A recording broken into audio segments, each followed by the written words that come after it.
তোমাদেরকে একটি সত্য ভৌতিক ঘটনা শোনাই। এক জেলে প্রত্যেক দিন মাছ ধরতে যায়, কিন্তু সে অন্য জেলেদের মতো অত একটা মাছ পায় না। কোনো রকম ভাবে খাবার এক বেলা জোটে।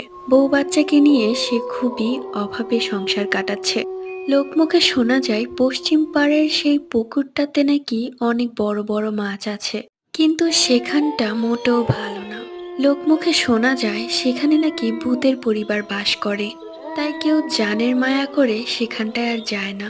একে তো অভাবের সংসার, তার মধ্যে লোকমুখের কথা, সবার কথা মাথা থেকে ছেড়ে ফেলে দিয়ে সে ঠিক করলো সেই পশ্চিম পাড়ার পুকুরেই যাবে মাছ ধরতে। তার এক বন্ধুকে এই বিষয়টা জানালে তার বন্ধু সাফ জানায় যে সেখানে যেতে না, কিন্তু দুবেলা খাবারের কথা ভেবে সেই ভূতের ভয় মাথা থেকে ঝেড়ে ফেলে দিতে হচ্ছে। রাত 12:30, সবাই ঘুমিয়ে আছে।